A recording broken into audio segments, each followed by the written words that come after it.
ছেচল্লিশতম আন্তর্জাতিক বইমেলায় বামেদের ছাত্র যুবদের তাদের বুক স্টল অর্থাৎ ছাত্র সংগ্রাম এসএফআই এর বুক স্টল বইমেলাতে, এবং প্রতিবারের ন্যায় এইবারও ভিড় যথেষ্ট লক্ষ্য করা যাবে। তবেই শুধুমাত্র কি বই কিনতে বর্তমানে মানুষ সেখানে যাচ্ছে? উত্তরটা কিন্তু শুধু বই কিনতেই হলে সঠিক হবে কিনা বলে একটা প্রশ্নচিহ্ন থেকে যাচ্ছে।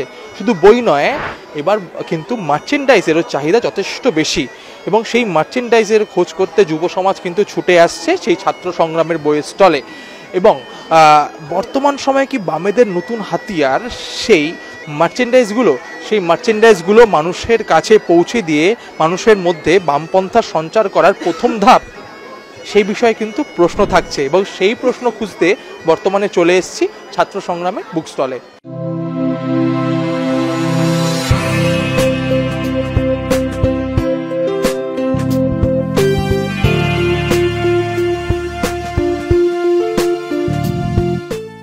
এবছর আরও বেশি সেল হচ্ছে। আসলে সময়ের সঙ্গে সঙ্গে তো পরিস্থিতি পাল্টায়, মানে মানুষের চিন্তাভাবনা পাল্টায়।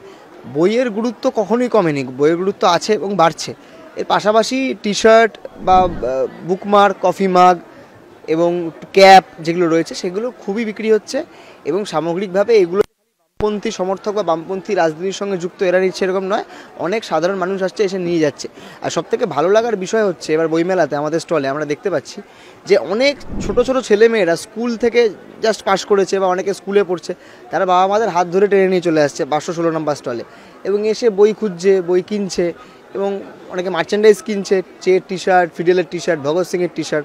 আমরা বলেছি যে আমাদের দেশের যারা বিপ্লবী আন্দোলনের নেতৃত্ব আছে, এর পাশাপাশি আমাদের অন্যান্য দেশের বিপ্লবী আন্দোলনের নেতৃত্ব সকলকে সঙ্গে নিয়ে আমাদের ভাবনা বা পথ চলা।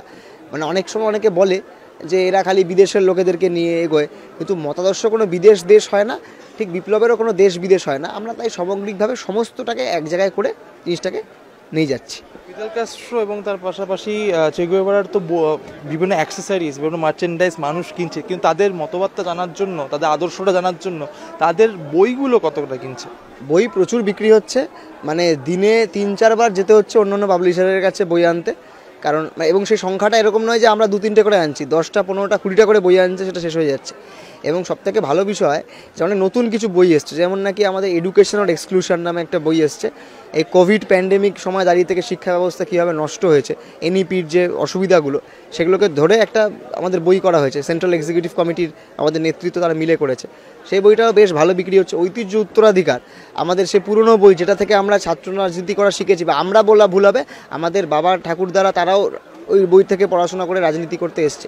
সেই বইটাও আমরা এবার ছাপিয়েছি নতুন করে, মানে ওইটাই লেখাপত্র একই আছে, ছাপিয়েছি, সেটাও বেশ ভালো বিক্রি হচ্ছে। এবং আমার সবথেকে ভালো লাগছে এটাই দেখে যে বাম সমর্থক বা বাম ঘেঁষা পরিবারের বাদ দিয়ে অনেক সাধারণ মানুষ যারা হয়তো বামপন্থীদেরকে নির্বাচনে সমর্থন করেনি বা কোনো কারণে সমস্তভাবে বামপন্থীদেরকে সমর্থন করে না, তারাও বেশ ভালোভাবেই এই স্টলে আসছেন এবং বইপত্র কিনছেন। ছবি তো অনেক দিনই আঁকছি ছোটোবেলা থেকে, কিন্তু বিক্রি করার সেই চিন্তাটা আমার ছিল না। এটা শুভজিৎদা বলল, সেই থেকেই। ছবি বিক্রি হয়েছে? হ্যাঁ, দুটো হয়েছে। বিক্রি হয়েছে। আচ্ছা, মূলত কাদের কাদের ছবি এঁকেছো তুমি? মুজাফফর আহমেদ ছিল, লেনিন ছিল, চে গুয়েভারা, জ্যোতি বসু।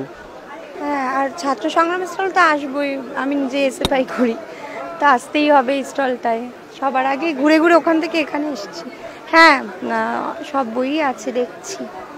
শুধুমাত্র কি মানে বামপন্থা মনস্ক মানুষেরই আনাগোনা হচ্ছে এসএফআই বুক স্টল, না সাধারণ মানুষও টানছে? কি মনে হয়? অনেক মানুষই ঘোরাফেরা করে এখানে, অনেক অন্য ধরনের বইও তো আছে, শুধুমাত্র বামপন্থী মনোভাবাপন্ন লোকজন নয়, এমনিও লোকজন আসে। বইয়ের তো আকর্ষণ অমোঘ আকর্ষণ, সে আমরা আমাদের ইয়ং বয়স থেকে তো দেখে এসেছি, এখন তো আমরা প্রৌঢ়। যেমন শব্দর হাসমি, যখন আমাদের ইয়ং বয়সে আমরা শব্দর হাসমি নাটক বহু দেখেছি, তার মারা যাওয়ার পর সারা ভারত জুড়ে আন্দোলন হয়েছিল।